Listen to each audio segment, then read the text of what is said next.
Okay, how about now? Oh, okay, we're good. Okay, welcome to the last day of Recon Village. We've got 3 quick talks going on this morning. So I'll get started with the first one. We've got Kirsch with using OSINT for competitive intelligence. We've had a number of talks over the past 3 days in Recon Village. We've also had a number of people who've just come outside going, so what is Recon Village really about, and why are we different to anybody else? Because kind of, is it just generic? Do we just do the same as what everybody else does? And I thought, well, why wouldn't we just do a bit of an introduction and everything else?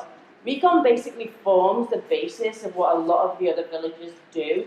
Like, social engineering have to do Recon as part of social engineering. You can't do any of these other different bits and pieces. You can't do any of the car hacking unless you do the Recon to begin with. So Recon kind of forms the basis. We've seen a number of tools, we've seen a number of demos throughout it. And what Chris is going to talk about today is looking at and using OSINT as a real kind of different way. We're looking at it through a different lens, and he's going to look at that through a competitive intelligence and a business lens. So without further ado, I'll hand over to Chris.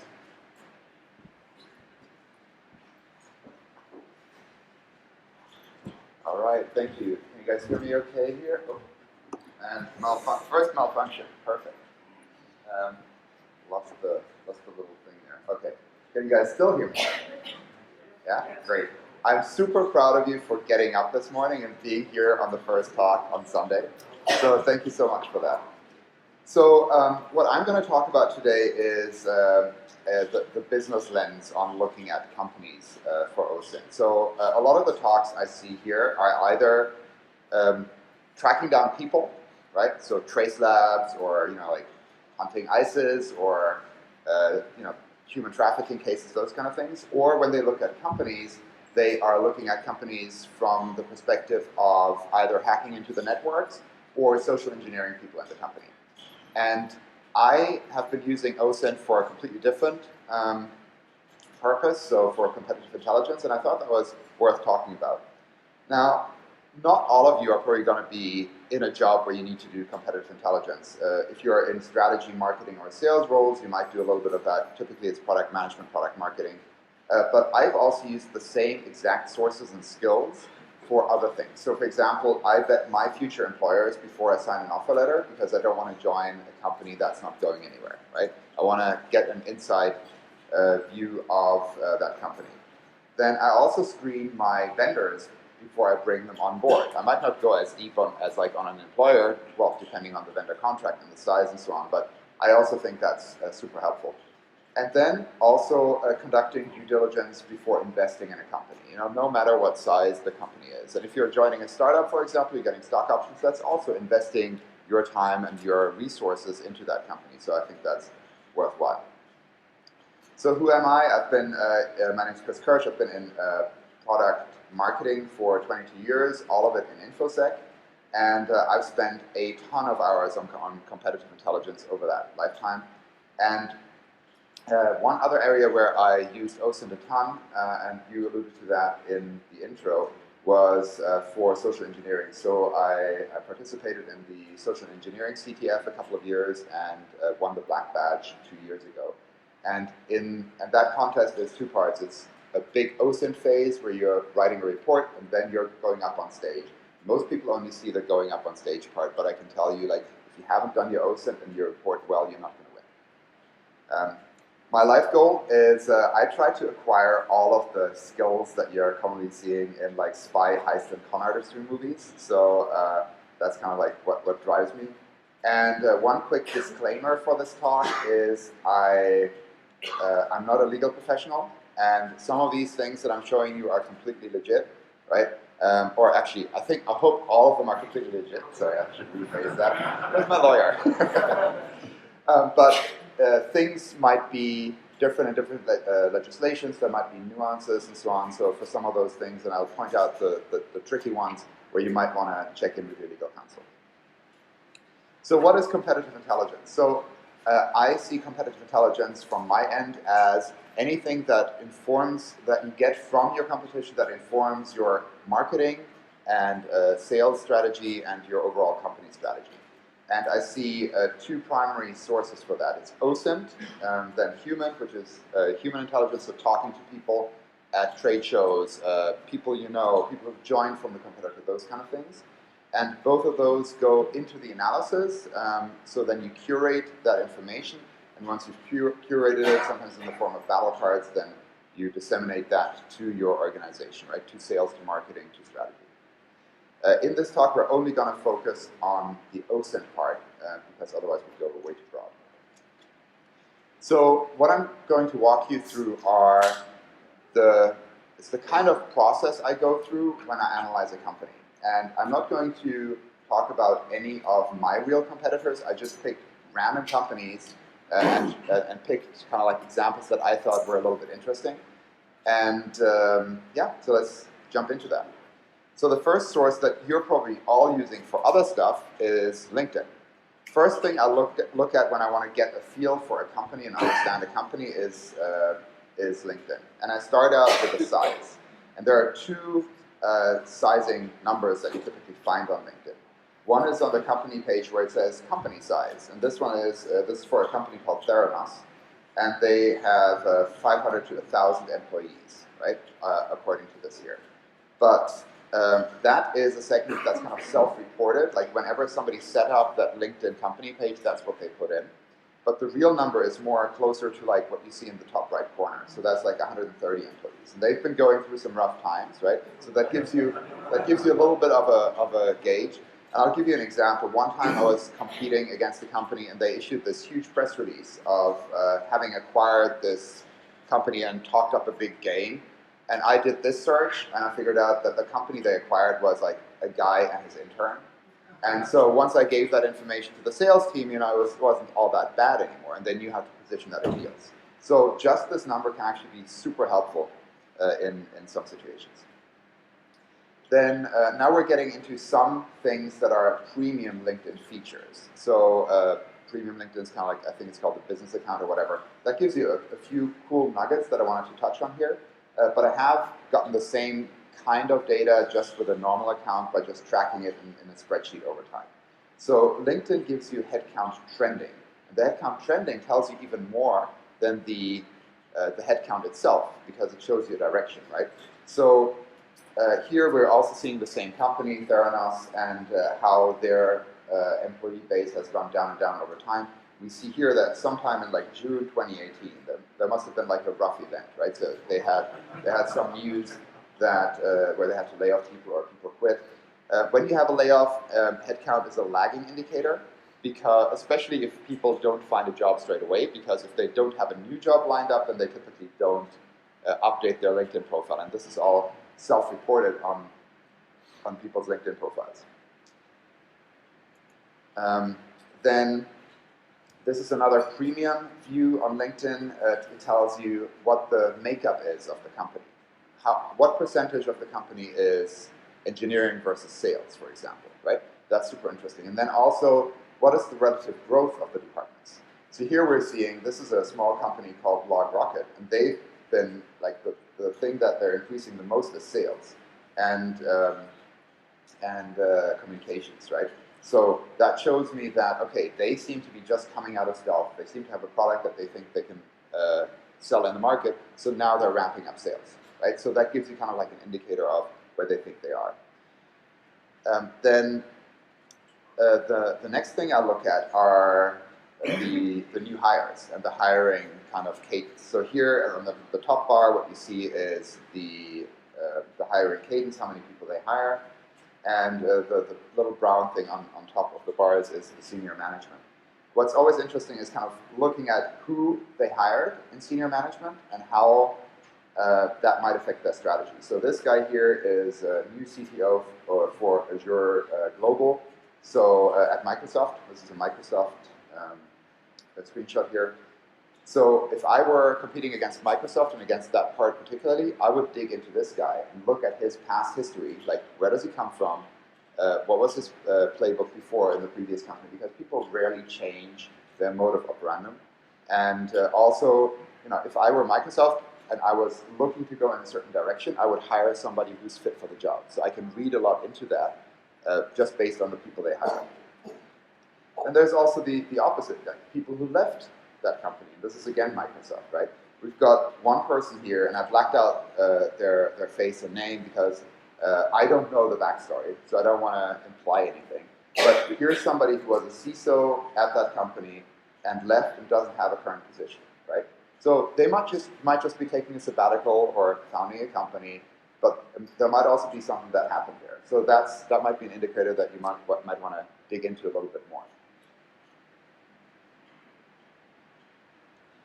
Next thing I look at is the funding history. So especially for venture capital-backed companies, all of that funding history is public, and most of my competitors are VC-backed.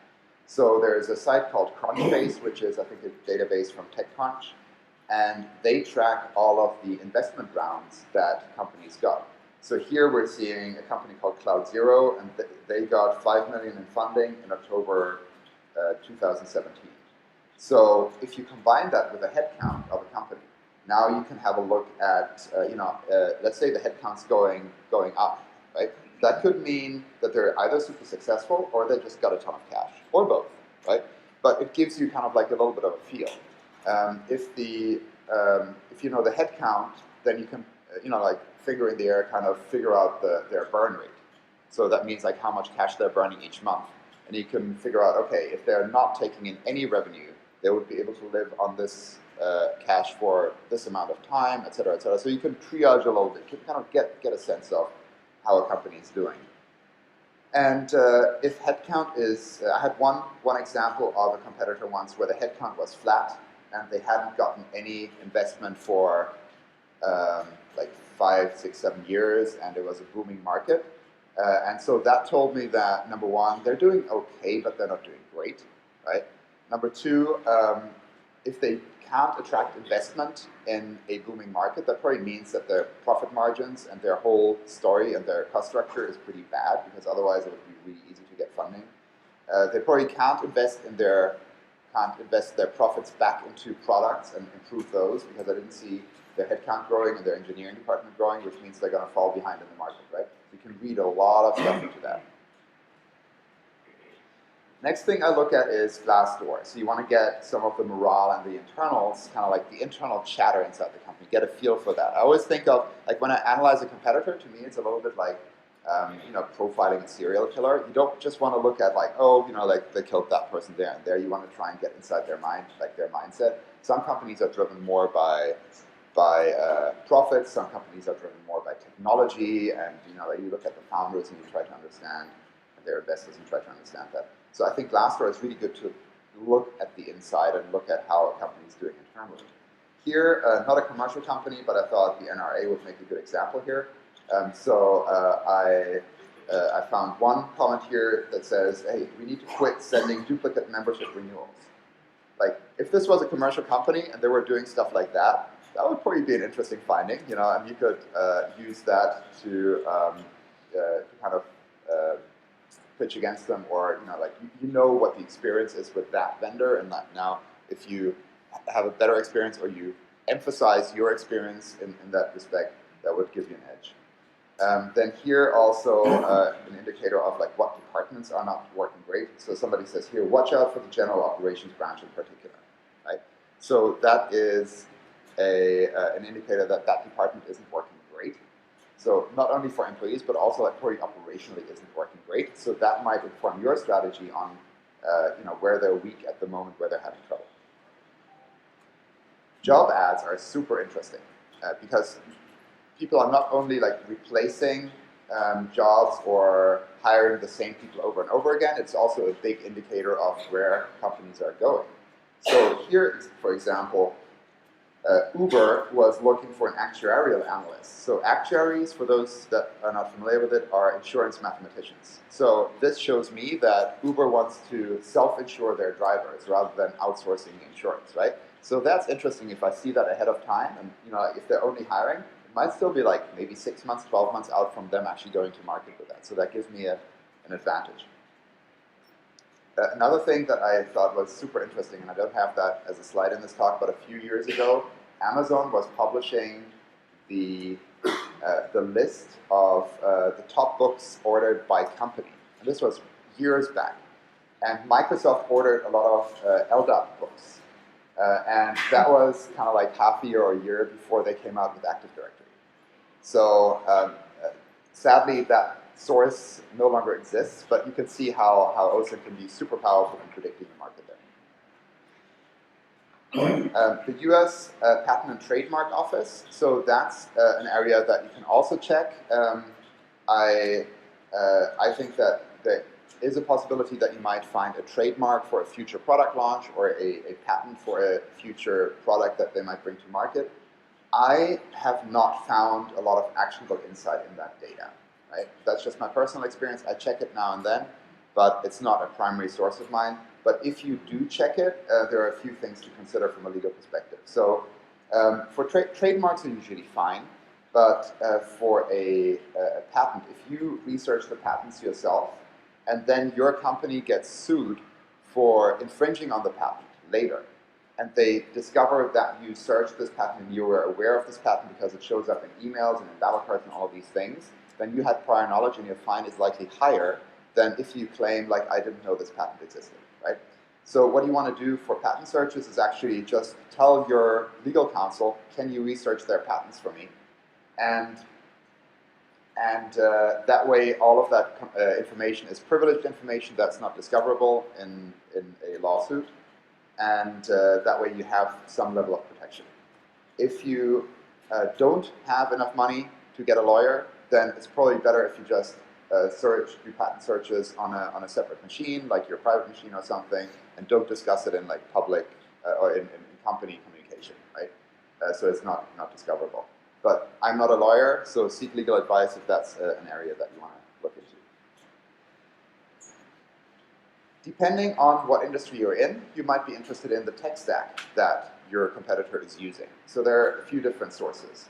SIFTERY is a subsidiary of G2 Crowd, and this is a platform where developers and people who work in a company kind of disclose what their stack is. So it's kind of like sharing and comparing and so on. And so on the left, I think we've got Etsy as an example. So a lot of people think that Etsy has a really cool technology, like cutting-edge DevOps team and so on. So they're interested in looking at that stack, and the developers are happy sharing it and so on. But that can be a great source of information. I actually also think if you're trying to attack a company on for a network or a social engineering attack, this could actually also be useful data. And then there are other things where you can look at the tech stack, like BUILTWITH. So BUILTWITH is a website that scans the public-facing servers on the web and sorts them by company for just attributing the IP to a company or by URL or whatever. And then they look at any indicators that you're using certain technologies. So an easy example would be Google Analytics. If you have a Google Analytics snippet on your website, you can discover that from the outside, and that gets tracked in there, and then you can just say, hey, I want to know all the stuff that PayPal's using. BuiltWith will give you all the externally available information. There are some websites that allow you to do website tracking. So if there are certain competitors or certain pages that you are particularly interested in, then you can set up a tracking mechanism for that. And that monitors the website and then gives you an idea of what changed. So in this example, it's a pricing change before and after. And the main website I've seen that does that is Visual Ping. They have a free offering, and then if you go over a certain amount of alerts, it's a paid service. Customer lists. Let's say now you've analyzed the company and you want to do a competitive takedown campaign. So you need to figure out, okay, who are their customers? And they're probably not going to tell you that, right? Well, they might in some respects. So first of all, you can look at their reference customers page and their case studies, because they'll talk about their customers there. Then the next thing I look at are discussion forums, either the discussion forums on their own site, like their public communities, or like sometimes it's third-party sites where users of the product actually discuss the product and how to use it. So that can be a good source. Then job postings. If some company says, hey, we're looking for people that have expertise in Splunk, that probably tells you that that company is using Splunk, right? And resumes in LinkedIn are similar. If somebody talks on their resume that they're using Splunk at a certain company, that tells you that company is using Splunk. So you have a customer of Splunk, right, in that example. There are some companies that aggregate this data, so you can actually buy Intel feeds, usually for marketers. And I divide them into companies that look behind the firewall and public-facing technology. So if you want to look behind the firewall, you look at HG Insights and Demand Matrix. So those aggregate basically information from job postings, resumes, like all of these things I named on the left. Then you've got the technographics vendors for the public web, and that's like Oracle DataFox is one. BuiltWitth I already talked about in a different context here. So those are some good data feeds to get. If you are selling in a space that sells to the US government, actually most, if not all, government contracts are public, and those can be queried, right? So I used Splunk again, not a competitor of mine, but I thought it would be like a useful example. So I typed in Splunk, and here I get a list of all the departments that purchase Splunk with all of their contract values, right? So how much they spent. And on the left, under the recipient name, you even see the reseller that it went through. So you can kind of analyze the reseller network. Then BuiltWitth you can also use with a different lens. And now you can say, all right, I want to see all of the companies that are using Demandware as an e-commerce platform, right? So now you're getting a Demandware customer list. So you can pivot that way. I've also used some of the more traditional tools that you might hear about in Recon Village to figure out customer lists. So this is an example where I use Census. Census is similar to Shodan, kind of like a machine-based kind of like search engine. And so here, TU Berlin, which is a university in Germany, is using GroupWise as a mail server. So if I'm selling mail servers and I want to do a displacement campaign, this might be something. I might look at banner information, figure out who's using stuff like that, and then I can go in and replace. In SaaS situations, sometimes companies follow kind of like this model where they say, all right, each of their clients has a subdomain of their domain to log into, right? This is a model I've seen a few times with a few different vendors. And so if you have something like that, what you can do is, if you have a list of suspects where you think like, oh, these are the types of companies that I'm interested in. Let's say Fortune 500, Fortune 2000, something like that. Take that customer list, take their domains, take the middle part of that domain, which will kind of give you the short name of the company. It's usually better than the company name, which might include like a lot of like LLCs and like longer versions of the company name. Plug that in. And just try out all of these domains and subdomains. I would generally recommend that you just do a domain name lookup rather than reaching out to the HTTP site because it's just a lot faster and a lot lighter. For this one, I definitely recommend that you use that at your own risk and consult a legal counsel. There's a lot of nuances here. Like one of the things that's important is that you rate limit so they don't bring down their service, right? So no service degradation, those kind of things. And also, legality of this might vary depending on your jurisdiction. Then, how much do we have? 5 minutes? 0? Oh dear. Okay, I'll press it. All right. So then pricing, I usually do Google Dorking for pricing for Excel spreadsheets. Government price lists are public usually, so Google for GSA price lists, and assume a discount of about 5 to 20%. Peer review sites are great for digging into what people like and dislike about the product, strengths and weaknesses. There are 4 here on the right. Then analyst reports, also great for digging into that kind of stuff. And there are some corporate competitive intelligence tools that bring you a lot of the bread and butter Intel feeds, allow you to prioritize them, and send those out. There are some vendors here on the right that you can look into. All right. Thank you very much. See? All right.